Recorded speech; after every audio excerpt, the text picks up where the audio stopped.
Le débarquement de Normandie dans mon appart. Chapitre 52. On ne peut pas aller sur les plages du débarquement, on ne peut pas aller sur les sites du débarquement. On se fait ça ici, chez moi, dans mon appart, en Normandie. Chapitre 52. On a vu toutes les plages du débarquement jusqu'ici, sauf Utah. C'est le chapitre 52. Utah, c'est une plage où les Américains débarquent. C'est la plage la plus à l'ouest. C'est celle qui est tout contre, vous vous souvenez, la péninsule du Cotentin, où il y a le port de Cherbourg, qui est le but de toute cette mission. Utah Beach, donc, on a la 4e armée américaine qui va débarquer là. Le plan du débarquement, vous vous souvenez, il y a 4 exits qui branchent la plage à l'intérieur des terres, et c'est inondé derrière elle par Rommel, et ça, derrière, il y a des canons allemands prêts à tirer dessus. Tout ça, ça a été maîtrisé la nuit d'avant par les para-américains. Donc, au petit matin, logiquement, tout ça, c'est prêt pour le débarquement. Le plan d'attaque est le même que sur Omaha. On a d'abord la Navy qui doit venir et tout détruire, bombarder généreusement la côte.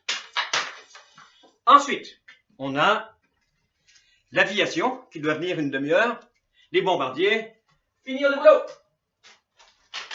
Une fois que ça s'est fait, on a des milliers et des milliers et des milliers d'hommes qui sont prêts à débarquer, qui viennent en barque et qui attaquent. Ça, c'est le plan. Maintenant, quand la Navy va commencer ses tirs, ça ne sera pas plus efficace qu'à Omaha, c'est-à-dire à peu près rien. Puis viennent les bombardiers, et là, c'est une histoire complètement différente. C'est tout à fait un autre calcul. On avait des B-24 sur Omaha, 10 000 pieds d'altitude, qui ne voyaient rien, dernière minute, essayaient et ont tout loupé. Ici, on a des B-26. C'est des avions tout neufs. On les appelle des faiseurs de veuves, parce qu'ils sont impossibles à piloter. Ces avions-là, plus petits, vont voler beaucoup plus bas, voir ce qu'ils ont à tirer et réussir leur tir. En fait, sur 8 grosses installations allemandes, fortifications, en une demi-heure, on en détruira 7. C'est une situation complètement différente. Le malheur, la catastrophe sur Omaha, c'était d'envoyer les hommes quand rien n'était prêt. Ici, déjà, on a un début tout à fait autre chose. Ensuite, on a des pilotes français. C'est des volontaires. Eux, ils volent sur des avions pour enfumer la plage. Ils volent très très bas, juste au-dessus de l'eau. Et ils créent un écran de fumée sur toute la longueur de la plage. Le truc, c'est que cette plage, elle est droite. On se souvient, les plages rondes, c'est la gueule du loup. Ici, comme les droites, les avions peuvent se le permettre. C'est dangereux, il y en a qui seront abattus, mais ils sauvent littéralement les hommes qui vont débarquer. Ensuite, c'est comme pour toutes les autres plages. On se souvient, on est en pleine tempête, on voit rien à cause du brouillard, à cause du bombardement, les vagues sont grosses, le courant est fort vers l'est. Qu'est-ce qui se passe? Eh bien, là où on devait débarquer à l'exit 3 et 4, parce qu'ils étaient plus faciles d'attaque, et surtout pas 2 parce que c'est le plus solide, et 1 parce qu'il est trop petit, eh bien voilà, on dérive,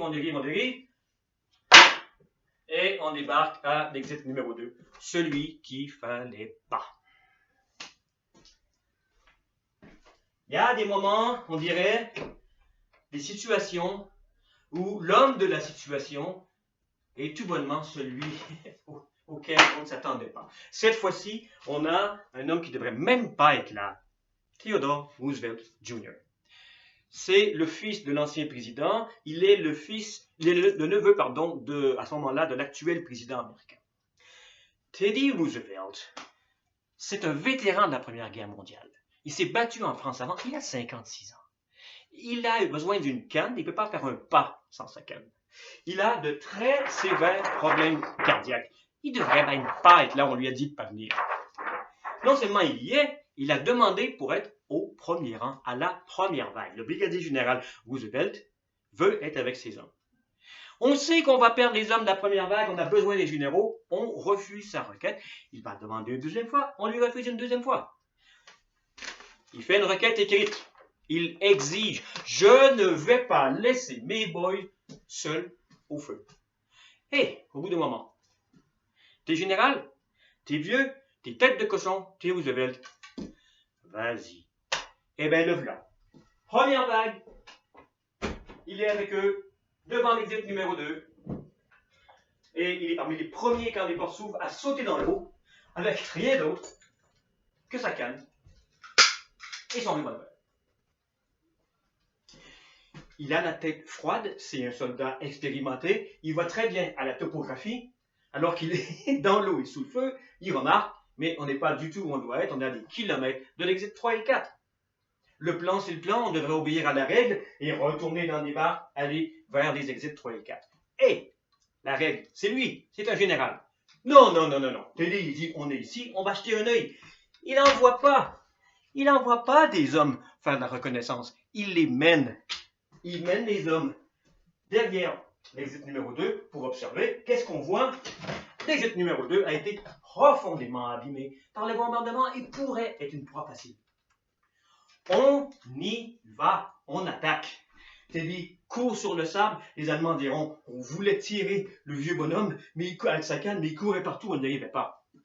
Et on prend l'exit numéro 2, le WN5, en 3 quarts d'heure. Succès.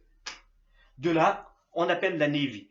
Arrêtez d'envoyer des hommes à 3 et 4, 2 est déjà maîtrisé. Venez vers 2. On va vers 2. Des milliers et des milliers d'hommes se rassemblent, et en passant par les terres, on va attaquer 3 et 4, prendre 3 et 4 qui n'ont rien vu venir. C'est un éclair. En fait, le combat est fini, la plage de Utah Beach est prise. La mission est finie. À 10h30 le matin. C'est fait. C'est plus de 12 heures avant Omaha. Omaha, on aura perdu, vous vous souvenez, 4000 hommes. On a 197 morts pour Utah, ça reste près de 200 morts, mais de toutes les plages, des 5 plages, les Américains auront eu aussi la plus facile. C'est un succès tellement parfait, c'est pour ça qu'on n'entend jamais parler de Utah. Les gens, ils aiment les drames, ils aiment les grands chiffres, on peut faire « Oh, pour Omaha ». Qu'est-ce qu'on va dire de Utah? Ils étaient rapides, ils étaient trop bons et ça a été trop vite. C'était trop vite pour leur propre légende. Teddy ne va pas arrêter de la journée. On va le voir l'après-midi en train de s'occuper du trafic, des tanks, les camions, tout ça qui sont pris au bord de l'eau. Il ne va pas arrêter jusqu'au mois de juillet. Il ne va pas arrêter jusqu'au 12 juillet dans un tout petit village, alors qu'il s'est battu toute la journée aux côtés de son fils contre les Allemands. Il va dire à son fils, je me sens pas bien, j'ai besoin d'une sieste. Et il va mourir d'un arrêt cardiaque pendant son sommeil. Épuisé. Médaille d'honneur, un général au front, au premier rang, mais surtout la décision qu'il a prise. Tout le monde a fait une mission extraordinaire ce jour-là, mais cette décision-là aura une influence drastique. Au soir du 6 juin 1944, les 5 plages sont prises, comme prévu. 80 km de côte, 156 000 hommes ont débarqué. C'est une ligne très fine, c'est très mince, mais on va la garder. On va continuer. Et de là, en 2 mois et demi, 4,5 millions d'hommes vont venir amener une tempête sur l'Europe nazie. C'est une mission réussie. Prochain chapitre. La bataille du bocage. Merci.